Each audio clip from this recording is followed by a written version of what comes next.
Alright, ladies and gentlemen, episode number 15 coming at you guys. It's a good one. It's going to get a little somber towards the end. We're going to get a little serious. I'm going to talk about a dream of mine to buy a camper van and travel the United States.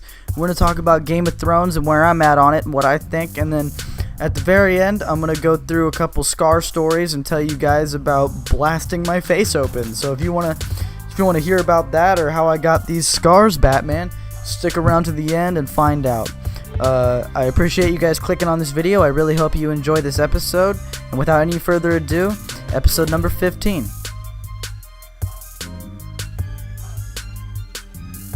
Hello, ladies and gentlemen, and welcome to episode number 15, right? 15? Yeah, welcome to episode number 15, ladies and gentlemen.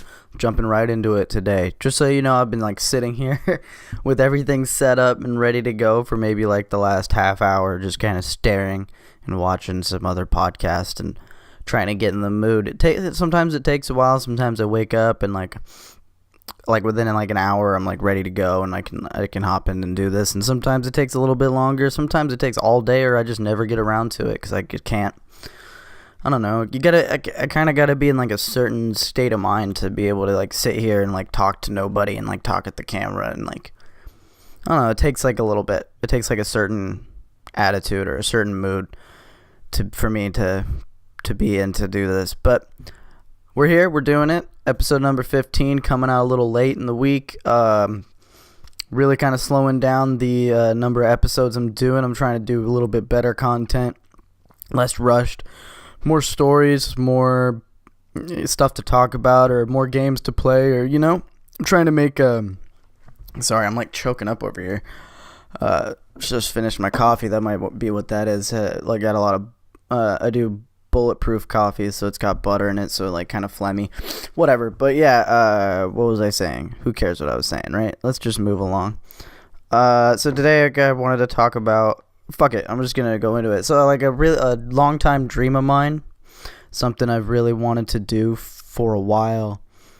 I want to get a camper van, like a van that's been converted into an RV kinda. So it's got a bed and a kitchen and a little place to sit and eat, and maybe a shitter. That would be nice. But I want to get one of those, or an RV or a trailer, and just disappear for a year or two. With my lady, obviously. But yeah, just kind of leave and go travel around, and I want to go to Oregon and Washington and Idaho, and go to the East Coast and see Vermont and Massachusetts and New York. And I want to go to Maine. One of my favorite rappers in the world, Spizzy Spose. He lives out in Maine. He's from Wells, Maine, and I want to go out there and kind of check that place out, because it I don't know, just be sick to see where some of the people that I idolize grew up, or the areas that made those people and stuff. So yeah, and it's just been a really big dream of mine for a long time, and I'm always kind of on websites looking for them and trying to find a cool one and gauging what I gotta pay to get that done, and unfortunately I'm at a certain spot in my life right now where that's not really an option, both monetarily, but that's not the big thing. Just going through some stuff. I got some things I gotta handle and deal with before I can run away for a while and disappear. And I think it would be really awesome too to be able to do this, if this ever kind of gets rolling or takes off and becomes a way for me to make income. It would be really awesome to do this on the road and be able to, I don't know, travel updates, or do podcasts out and about and tell you guys about what's going on, and maybe have some more stories to tell, some more interesting things happening. I don't know, it's just something that I really wanted to do. I think ever since I was 18 or 19. I'm 24 now. It would just be amazing. And I don't know, I've always kind of been a scattered kind of person, and I don't know, being in one spot for too long, or being stagnant for too long, it really takes its toll on me, and I'm not really that kind of person. So I don't know, I just kind of want to run away and see what that would be like, and maybe one day like go to Europe and like get one there, and then just travel around Europe like that, and kind of like not bum it, but like, odd job it for cash when you need cash, and like then do this. And that's just like a dream I've been having for a long time, and one day I want to make it a reality before I get too old and tied down with responsibilities like a family or a really big job or something like that. Like something I want to get done and like do for not only like for myself and my fiance, but like just to like grow and like see what else is out there. I feel like that's something that a lot of people should do in their lifetime. Maybe not necessarily the way I want to do it, but like definitely like travel and like see more of the world than like just your immediate area or the few states that you're close to, like, or flying from spot to spot. Like I want to see like all the in-between places too, and like all the little stops, like the little cities and all that. Like I feel like that's something that a lot of people could benefit from greatly, and like something I feel like I could benefit from greatly, and like is a good way to gain more wisdom of the world. And like the more experience you have, the more wise you are, and the more educated of decisions you can make. And like who knows, maybe while we're out there, like Casey and I find something that we're like really fucking into, and we end up just like staying in one spot. Or like, and also like I don't want to live here in this kind of area of California like the rest of my life, and like I want to go somewhere, but I obviously, like Casey and I, we want to move to Portland or like that area for a while and like live up there because we really like it up there and we think it's like pretty amazing. But like I don't know where I want to live the rest of my life, and like I haven't been everywhere yet, or I haven't been a lot of places yet, and like I want to go see what those are like so I can make that like decision later and like be like have an informed decision of like where I want to be, where I want to live my life, and where I want to raise my kids and like show my kids. So that's just something that I've been playing around with for a really long time, and like one day if I can convince my lady, I'll end up doing. And I think it would be really interesting to not only like podcast about or do like I want to, like we could do travel videos or vlogs or something like that. I think it'd be amazing, and it would be a great opportunity to experience more of this country and more like the world around me. Another thing, okay, so jumping right into the next subject, no fucking transition. I've been watching, so I started watching Game of Thrones. I hated on it for a really long time. Still kind of hate on it, because, yeah, we'll get into that.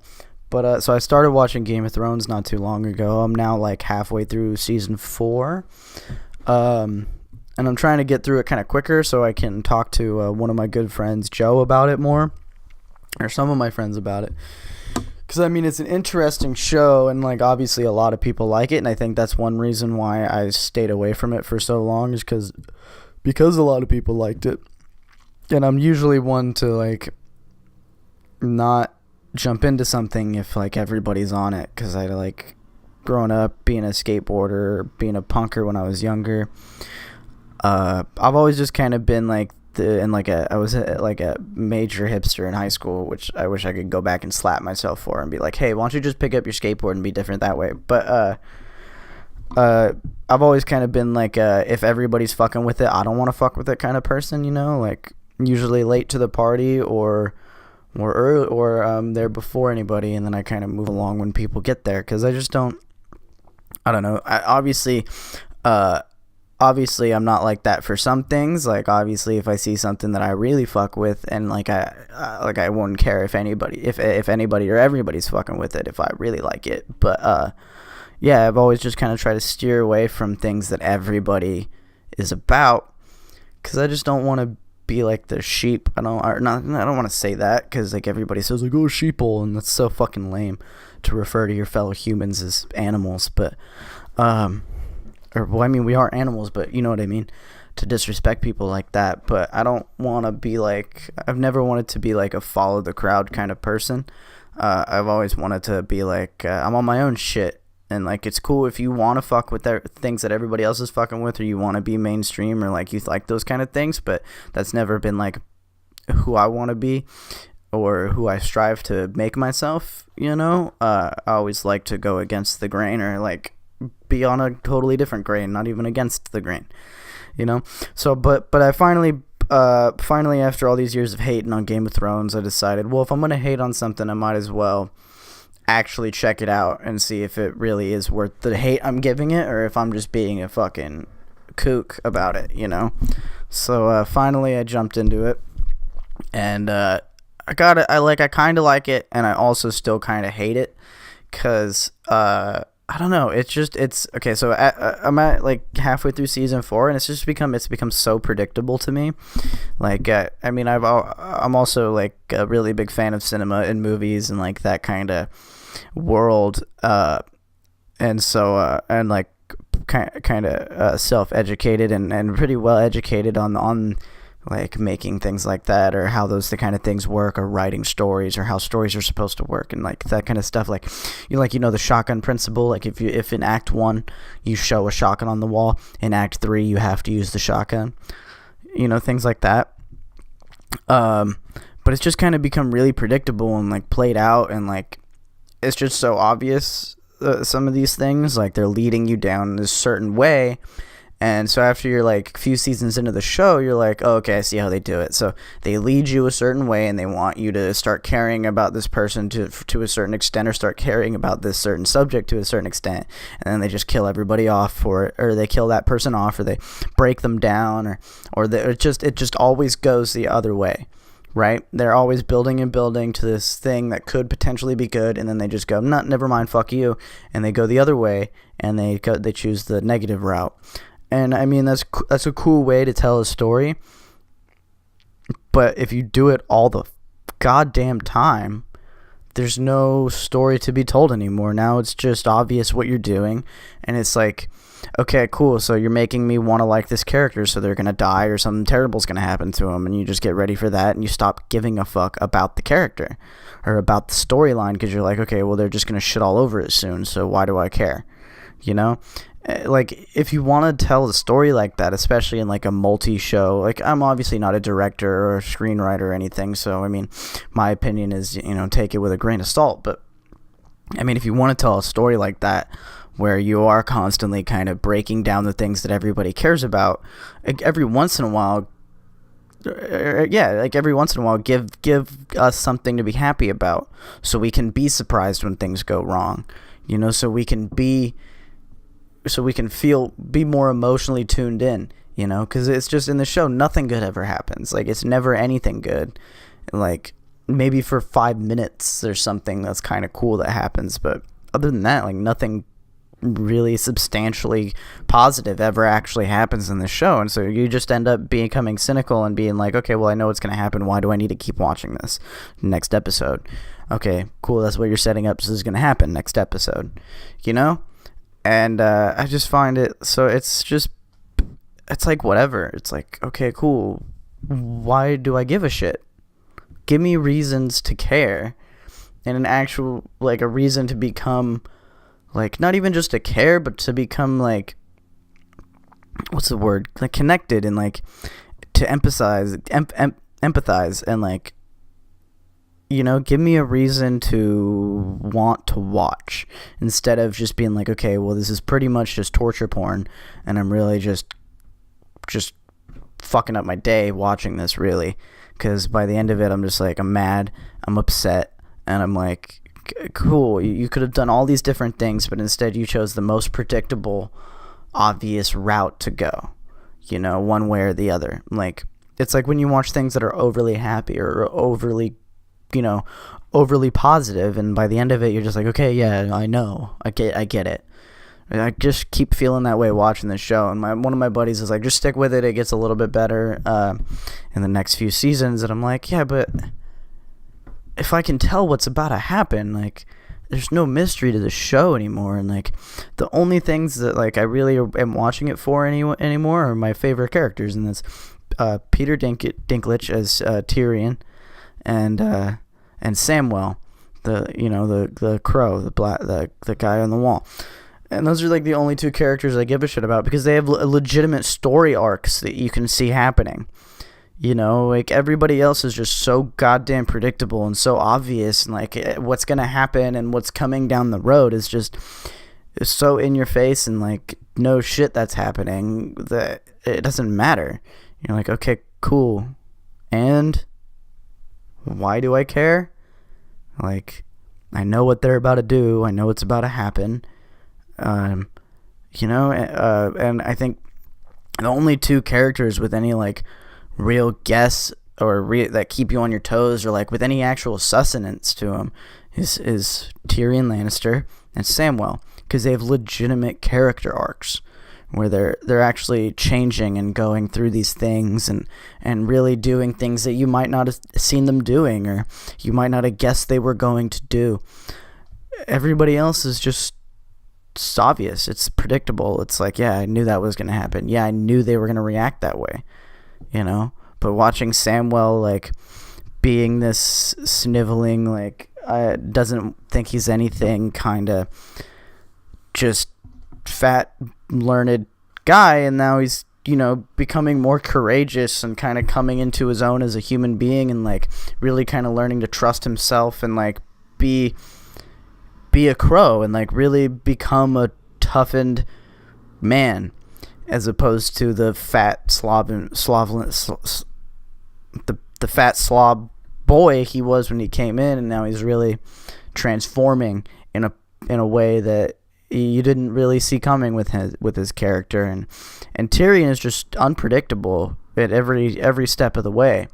You never really know what move he's going to make or what he's going to do next with what character, because he's always kind of in his own head thinking and plotting and kind of has this plan, but doesn't show it like everybody else does. Like Cersei is so obvious what she's going to do, and so obvious the way she's going to react to things, and so is Jaime and all the Starks.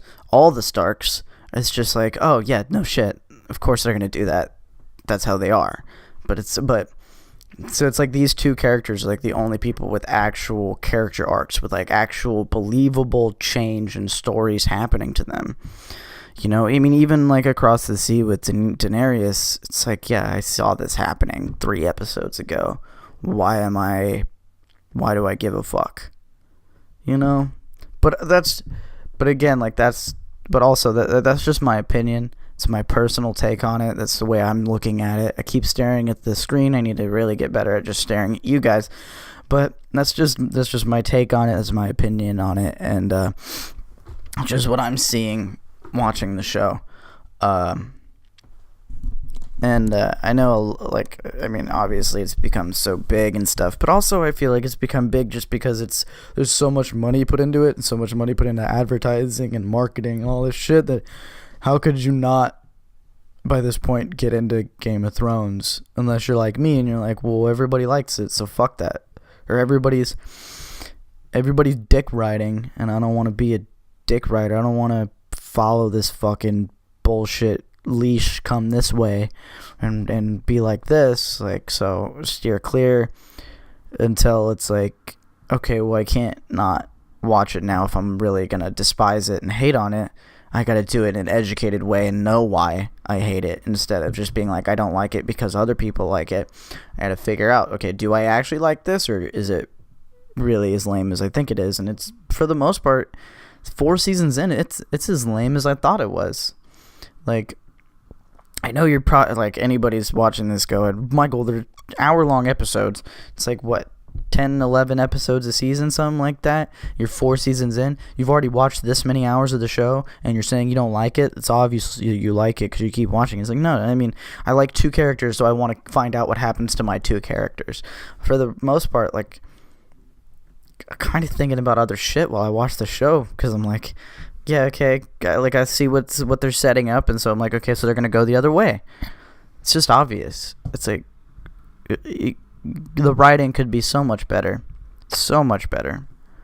But that's just my take on it and my opinion of the show and, like, what I think about it.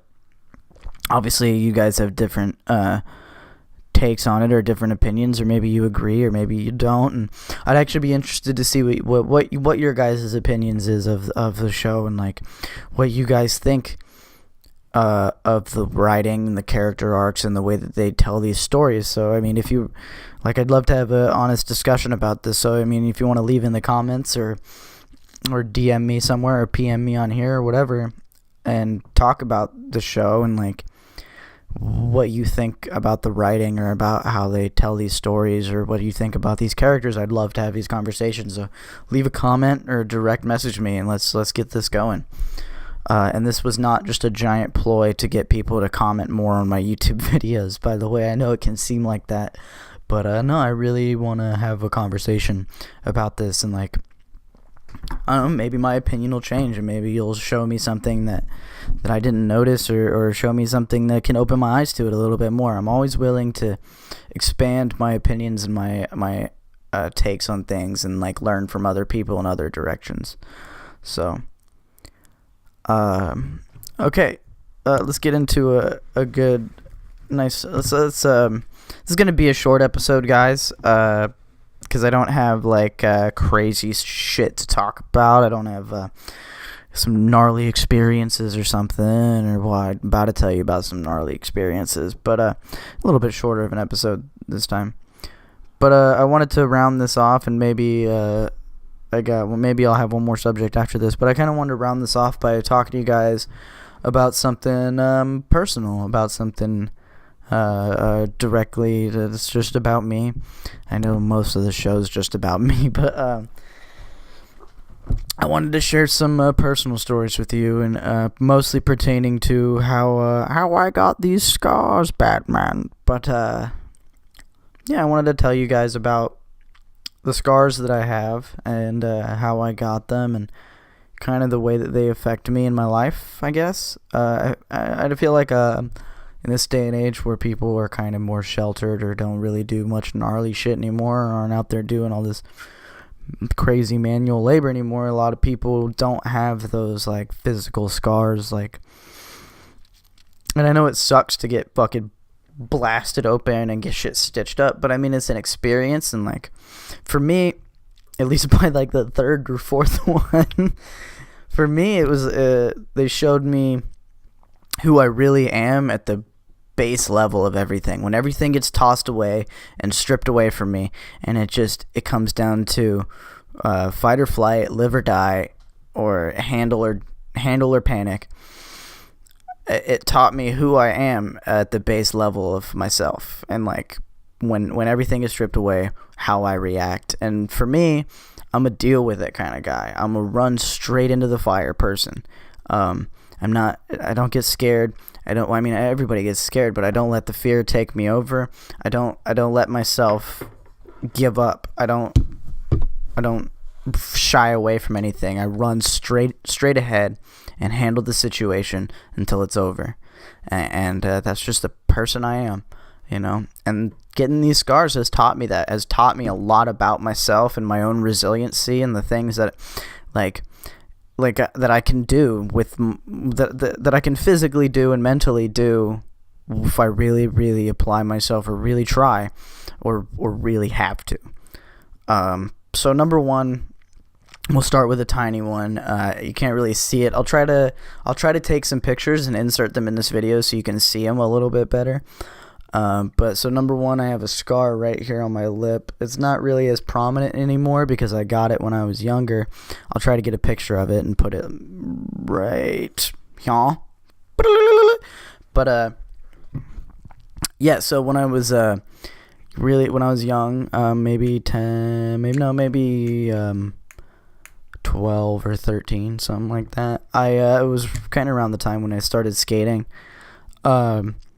I was trying to do a nose grab, a pretty obvious trick. I don't think I should have to explain that to anybody.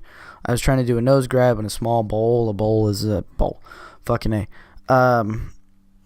And I was it was kind of beyond my abilities at the time. I was young and just going hard and trying everything and anything I could in skating. And so I was trying to blast this nose grab and come back in. And I fucked up, and I had a really shitty board at the time, as most people do when they start skating, and are skating for a little while. Your board gets run down, and you don't have the money to replace it, and your parents don't see the need of why they have to replace it. They see a good working skateboard, whereas you see the reality of the situation. But sip of water real quick.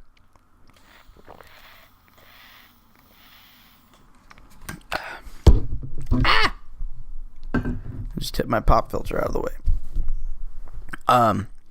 So I was trying to blast this nose grab, and my hand missed the board, and my tail hit the coping of the pool, and it made my board come straight back in my face, and it split my lip open, like almost in half. Like, it was down to here, almost tore through the lip too. But yeah, just filleted my shit wide open, and even as a kid, I fell. I was like, oh my god, oh no, and like, kudos to the skate community around me at the time too. A lot of the older kids saw what happened, saw me about to freak out and panic, and immediately ran over and made it cool and like calmed me down and like got me to be like, oh, this is what happens. It's all good. Like, you'll make it through. You'll be fine. It's chill. Like, I specifically remember one dude. I forget who it was, but shout out to you, bro. One dude was like, hey man, it's all good. You're good, bro. It's gonna be a scar. Ladies are gonna love it. It's gonna be sick. But you know what we do, right? When we fuck ourselves up here, you know what we do? I was like, what do you do? And the dude was like, well, if you're bleeding out, man, you fucking take that blood, you wipe it in the spot where you fucked up, so we all know, you know, like, fucking dude did that there. That's sick. That's savage. He got up, walked away. That's fucking rad. So that's what I did, man. My hand was covered in my own blood, and I fucking just smeared it, like, all over that spot that I fell, and it was actually kind of cool, because for the next year, there was a fucking blood stain right there, and I got to be like, that's where I fucking tried that thing, dude. That's where that happened, and like, that's fucking sick. Like, I wasn't down about it. I wasn't like, oh my god, I'm mentally scarred from it. I thought like, yo, I'm a fucking savage. I tried this shit. It didn't work out, but like, look at that. I fucking smeared my blood. I got back up, and they called my grandma, and I went to the hospital and got fucking super glue on my face, and like, fucking rad, dude. Now look at my scar, man. That's sick. And that was kind of like my first experience, and like that kind of that was like my first experience with like cutting myself open like that and like getting a gnarly scar. And like, I think the way that the people around me handled that situation and like made me feel okay, and like made me realize like, hey dude, it's all good, you know. Like, I think that really informed how I dealt with the following like 10 years of hectic, crazy, savage me being a wild person and fucking myself up. I think that, like, if I could remember who those people were, I would personally thank them for the way that they showed me how to handle these situations, and I think that directly created the deal with it kind of person that I became later. Okay, so I guess the next big one I could jump into, what would be the next big one? I guess right here, I can't really see it. I'll try to take pictures and insert it. It's faded away. You could see a little bit of discoloration right here on my arm, but on my forearm, when I was younger, I was trying to I was mowing my parents' lawn, and I was all done, and I was pushing the lawnmower away, to put it away in the garage, and one of the wheels got stuck with like a bunch of weeds and shit in it, and so I reached down to go adjust the wheel and take the shit out. Well, while I was reaching down to adjust the wheel, my arm touched against the exhaust of the lawnmower, which was extremely hot, and immediately just fried the side of my arm. So for years I had it was like, you know, all the little exhaust holes. If you ever see the exhaust of a lawnmower, there's a bunch of little holes. It's not like a straight pipe like a regular exhaust on a car or something. So I had a bunch of these little holes, and then I had a little ring, a little circle from one of the bolts that happened to touch me that was really hot too. And that one I didn't really panic much on. I just remember being like, ah, ah, ah, and I went inside and I was like, Dad, I burned myself. And so we ran cold water over it and put some ointment on it and we wrapped it up, and that was that. And then I remember I had to do orientation for 8th grade. This might have been before I split my lip open. No. This was definitely after, because I was younger when I split my lip open. Because I met Alex in 7th grade, then I started skating. So that, yeah, okay. I went to school the next, it had to be the next day or something, because I still was all wrapped up. And one of my friends at the time saw me, and this was after I've gotten injured and I'm constantly skating. I'm learning to skate. Your ankles are getting fucked up. You're hitting your knees and shins, bleeding, fucking And at the time I was just kind of a grungy, nasty, punky little kid, and was just a savage, doing whatever, no fear. Well, definitely some fear. Always been kind of a cautious person, but yeah, this girl, she just looked at me and she goes, "Oh my God, what did you do this time?" And my mom told her, she's like, "We better wrap you up in bubble wrap, shouldn't we?" And that was kind of what everybody said to me for the rest of my life after that. My mom laughed, and yeah, I think I've heard that 500,000 times since then. So that was one, and that one, after this, after the lip, I was just kind of taught, it is what it is. There's no point panicking. Just deal with it, So that happened. And then, okay, this one still kind of upsets my stomach to talk about, because it was such a gnarly experience. But I was working for my dad. I was being stupid, and I was pretty much just cutting the filter off a cigarette. I think this was, I might have been in high school, might have been out of high school. I don't specifically remember. But, sorry, the fiance, okay, cool, texted me. I had to look at that. But I was working for my dad. Oh, God, this one, I still hate talking about this. It was such a crazy experience. But, working for my dad, I was cutting the filter off a cigarette with a razor blade, slipped the razor blade, and filleted my finger right here. Again, I'll insert a picture. Filleted my finger, almost all the way down, right there, and this front meat of my finger was just flapping, and I could see the nerves, and it was gross. Immediately I'm like, fuck, we gotta go to the hospital. I gotta get this stitched. I go over to my dad. I'm like, Dad, I fucking filleted my finger open. We gotta go to the hospital. I gotta get this stitched. And he's like, "We're not going to the hospital. Wrap it up. Get back to work." And I'm like, "Are you fucking kidding me? No, dude. I need stitches. This is really bad." And he's like, "You don't need no stitches. Just shut up. Get back to work. We're not going to the hospital." And I'm like, "Are you fucking kidding me?" And so after yelling and fighting about that, I didn't go to the hospital immediately at all. This happened at maybe 8 o'clock in the morning in Manteca. No, in Oakdale. Manteca. Yeah, in Manteca or Oakdale. One of the fucking two places. And, yeah, so the rest of the day, my shit was wrapped up, bleeding through everything. Just nonstop bleeding. Because it was fucking bad. And, I spend most of the day just hiding so my dad wouldn't find me and force me to work, and just crying because it hurt so fucking bad. I literally split nerves in my hand, or split open, and now just touching other shit that they're not supposed to touch, and it just fucking hurt so bad. I still get nauseous thinking about it, because it was just such a traumatic experience. And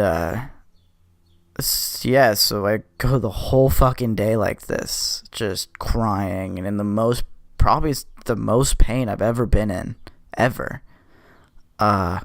Just terrible. And so finally, I'm bleeding through bandages left and right, constantly having to rewrap it, trying to keep pressure on it, but it just hurts so bad. And finally I get home, and my dad still won't take me to the hospital. He's like, no, there's nothing we could do now. No need to go to the hospital. I'm like, are you fucking kidding? Dude, I need stitches. Like, this needs to get fixed. This is going to be a problem. And my dad being my dad, he wouldn't do it. And so I had to call my fiance and be like, babe, I need you to take me to the hospital. Like, right now. You need to take me to the hospital. Nobody's helping me. I need somebody to help. Please. Like, so my fiance took me to the hospital. We get in. And finally, I see a doctor, and the doctor's like, oh, my God, when did this happen? And I said, like, 8 o'clock in the morning. And he goes, if you had come here any later, like 20 minutes from now, I would not be able to stitch this. I would have to, we would have to leave it the way it is. Because you waited so long, it could have an infection inside. And if I do stitch it and it has an infection, you could lose that finger. And I'm like, are you serious? And that just... Man, talk about traumatic, and finally it took like 5 or 6, it took, not 5, but it took like maybe 4 numbing shots to finally get me numbed to the point where he could stitch my finger. Finally get my finger stitched, I go home, and you can imagine how mad I am. Like, I could've, like, so much could've happened. Like, there could've been, I don't know. I don't want to sit here on my podcast and, like, talk shit about my family or put any blame anywhere, make anybody have an alternate opinion of anybody. But it was just traumatic and terrible. And I still, to this day, like, when I see this or something brushes it, because my finger does not feel the same anymore, obviously. It was really traumatic, and it's really stuck with me. And, like, obviously, you could tell kind of the way I'm talking about this, not something I like to think about. Wow. Okay. Moving on. Probably my biggest scar. Definitely my biggest scar on my body that I have is on my shin, on my left leg. Insert picture. So that thing was probably another like inch or two bigger than what you see in the picture. But so I was again working for my dad. We were redoing my parents' other house next door to their house that they rent out. And while in the process of that, we had a fireplace insert, like one of those electric fireplaces. I think it was a gas fireplace insert sitting in the yard.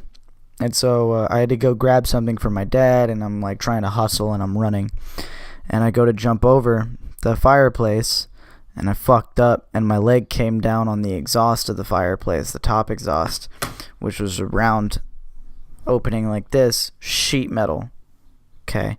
If you know anything about sheet metal, it's like one of the sharpest fucking things you could ever put against your skin. It will just slice you straight up, and it doesn't give a fuck. It'll cut you like butter, like hot butter. Okay.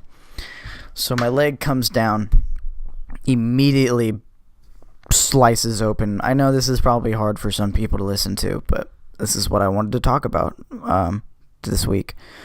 Immediately fillets my leg open, and at this point I had already had a number of events kind of like this, so when I looked down and see what had happened to my leg, I didn't panic, I didn't freak out. Maybe a little bit I freaked out, but I didn't panic, I didn't freak out, I didn't start running, I didn't cry, nothing. Immediately it was just like, Dad! He runs over.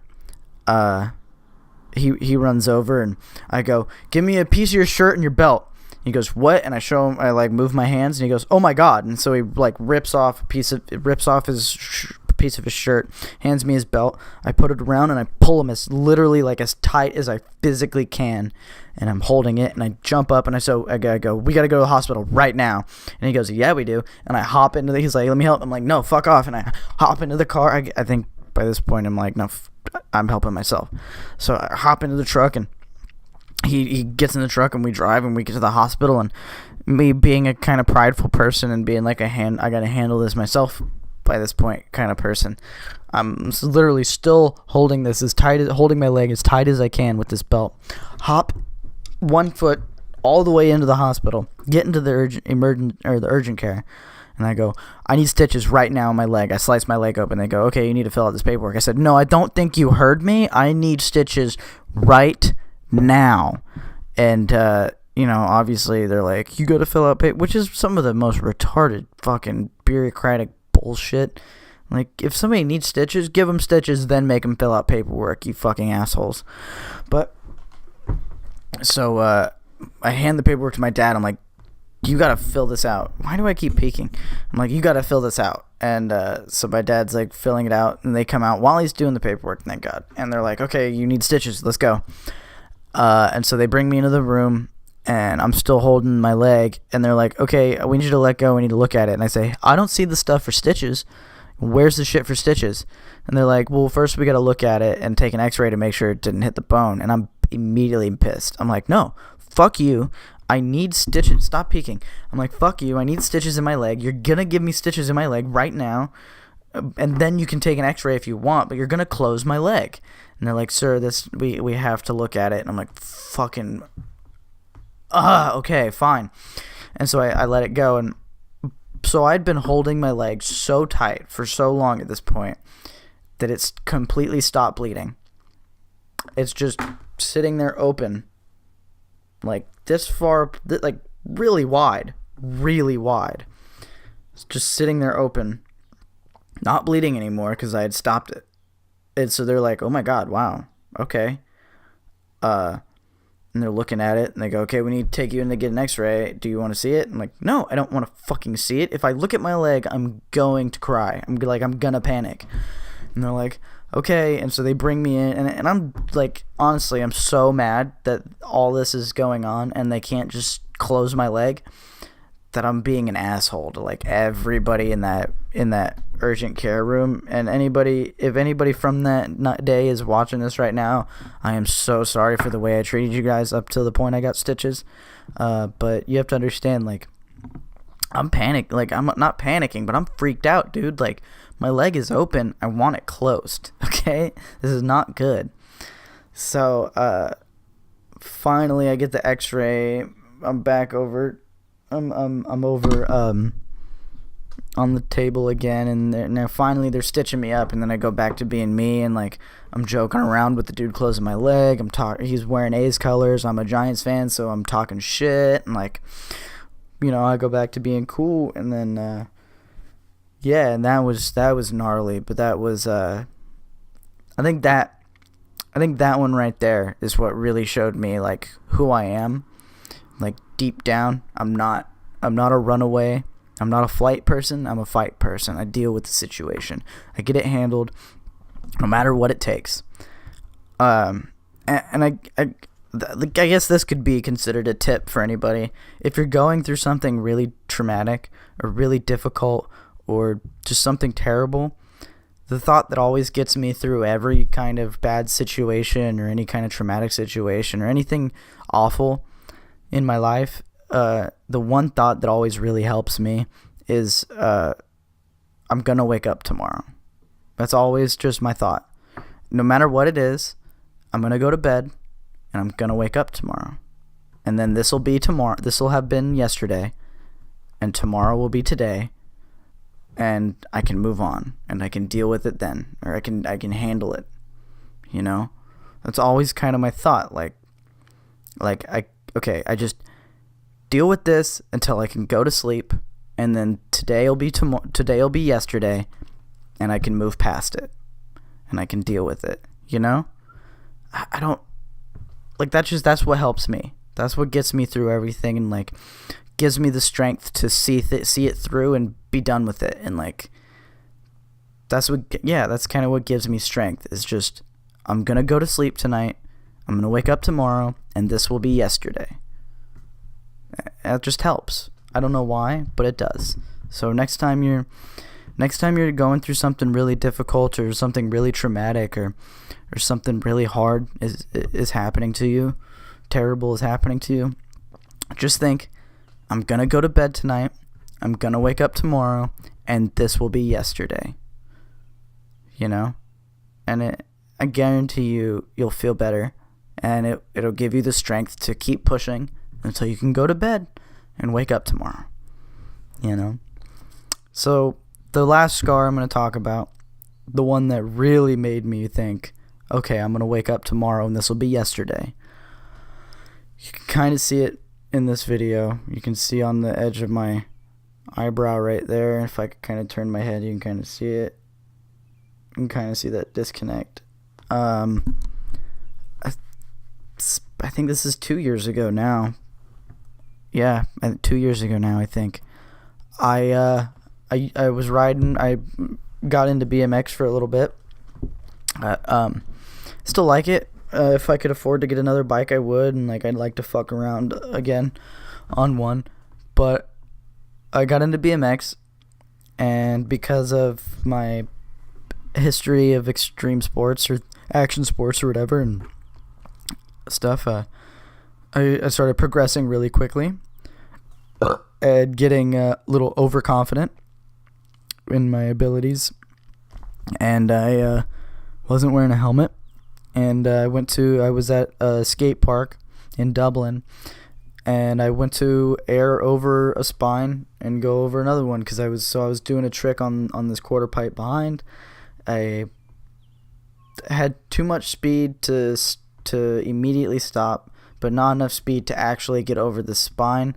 But I was going at it anyway. I didn't have any brakes, so my only hope was pull up hard, jump, and try to get over this thing.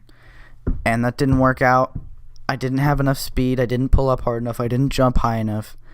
And while in the air, while up above the spine, my back, almost like when I was doing the nose grab, my back tire hit the spine, and I just nosedived straight to the ground, probably from 8 feet in the air, and my head just went straight to the concrete. Luckily, no concussion, but I blasted my face open. For anybody who's squeamish, I would look away now, but here's a couple pictures from that. So, yeah, as you can see from the pictures, it was pretty gnarly, and I ripped my face apart, right there.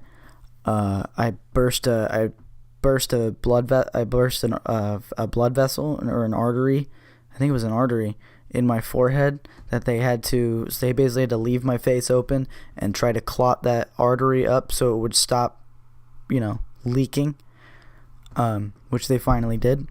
And then they closed my face. And actually, it's cool because the guy who stitched my face was also the guy who took the stitches out of my face. And he said that doesn't usually happen because, they work in shifts and stuff. And he was really proud of his work. And he said it looks great. It's going to heal really well. And so that made me really thankful. But, yeah, I smashed my face. I sit there for a second, lift my head up, and I just see the blood pooling. And I go, this is bad. And so I immediately cover it up, and I turn and I look at all the people that are surrounding me now, and I go, hey, I need you guys to be honest with me right now. Don't sugarcoat this. I know I look like I'm a kid. I'm not. Tell me how it is. Do I need stitches? And I move my hand, and they go, oh, well, I don't know. And I go, no. Do I need fucking stitches? And thank God this one guy was here who didn't give a fuck about my feelings. And he was like, yeah, you need stitches, dude. This is bad. And I was like, okay, cool. And this other guy had run off, and he grabbed me. I didn't even know these people, but they were like, at a skate park, if somebody fucks himself up, we all kind of band together to help. So this guy ran off to get me a bunch of paper towels, and I'm bleeding everywhere. My head is just leaking, and my shirt's covered in blood. My face is covered in blood, as you can see from the pictures, or saw from the pictures. So the guy gives me the things, and I go, okay, who's driving me to the hospital? And this other dude, actually, shout out to you, Joseph. The homie was really awesome. I keep up with them on Instagram now. The dude was amazing. Without you, my face would still be fucked up and would not have healed as good. So shout out to you, Joseph. I really appreciate you, man. You're the real G in this story, not me. You're the gangsta. But yeah, so Joseph is like, without even thinking about it, is like, yeah, dude, I'll fucking take you to the hospital. And so I hand him my truck keys, and we get in my truck and drive to the hospital, which was thankfully 2 blocks away. And I get in, And dude's homies had followed us here, and I'm like, thanks, bro, I really appreciate this. He's like, hey, man, just let me know what happens, like, hit me up later. So I get in, and it's pretty bad. If you split your face open like this, usually it's really easy to close up, and it won't leave that much of a scar, but I split my face open like up and then over, and it was all jagged. It was literally like it got torn apart, not like it was cut, because it did. It blasted apart. So that was crazy, and I called my mom. She showed up, and she's like immediately taking pictures, and I'm like, Mom, what are you doing? She's like, I gotta take pictures to show people. And she's like, do you want to see him? And I'm like, no, I don't want to see him. If you show me what my face looks like right now, I'm going to full on panic. And she's like, okay. And so later I looked at the pictures, and I'm like, holy shit, dude. But yeah, okay, so I get stitched up. It's all good. My face is swollen. I have so much adrenaline going that I don't notice that I probably tore my LCL in my leg. And so my knee is just fucked. That put me out longer than my face did. My knee was not good for like 4 months. It was just fucked up. It's a lot. It's 100% now. Both knees are 100% now. I'm 100% healthy and good, and everything's fine, except for maybe my forever broken toe or this finger that I'm not gonna get checked out. It's not permanently like that. It's okay. It's just something in here is cracked and needs to heal, and me constantly smacking it doesn't help. But and so when I got home and the adrenaline wore off, I had the worst headache I've ever had in my entire life. It was so gnarly and made me sick. And Casey came home, my fiance Casey. She came home, and I'm literally just laying in bed, all the lights off, all the shades closed, and I'm just crying. Just cannot handle it. Just, oh my god, like, it was bad. And it fucking sucked. But I got through it. And I still kind of get a little angry when I look in the mirror and notice my scar, or I used to be able to do this on both sides, like I can't now. And if you notice, one of my eyebrows is flatter than the other one. It annoys me personally, nobody else. I get mad at it because I'm like, I liked my face, but this is my face now, so I mean, it's not a big difference. It's noticeable, but it's not a big difference. But yeah, I just thought that I wanted to kind of talk about him, because it's kind of cathartic for me to like tell these stories and like get this out of my head and put this down here and like let people know. But also I felt that some of you or some people could benefit from hearing these stories and knowing like these kind of tips to help you get through these difficult situations or these trying times, or think like, fuck, if that guy can make it through that, like I can get through this, like I just felt that maybe these were some stories that could help some people in ways that I can't imagine. Like, I don't know, I just felt maybe it could help some people to hear these stories and to know like some of the stuff that I've been through, and maybe it can inform what you're going through, or maybe there's a couple tips in here that can help you get through some hard times. Like I said, the thing that always helps me with anything that's difficult or traumatic or really terrible is always thinking like, I'm gonna go to bed tonight and I'm gonna wake up tomorrow and this will be yesterday, and I can deal with it and I can move on. That always helps me. That thought always comes to mind and always gets me through things. Everything from my big sister dying to crazy scars to personal things that have happened. I always just think, I'm going to go to sleep tonight. I'm going to wake up tomorrow and this will be yesterday and I can move on. So I mean, that's what I got for you guys today. Some things I want to get done in my life, Game of Thrones, and then my scars and some personal stories. I hope.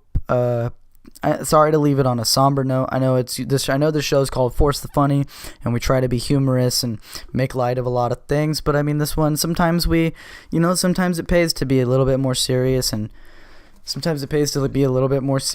talk about real crazy events. And like, I don't know, maybe this helps you, maybe it doesn't, but maybe you can learn some from me. Maybe you can't.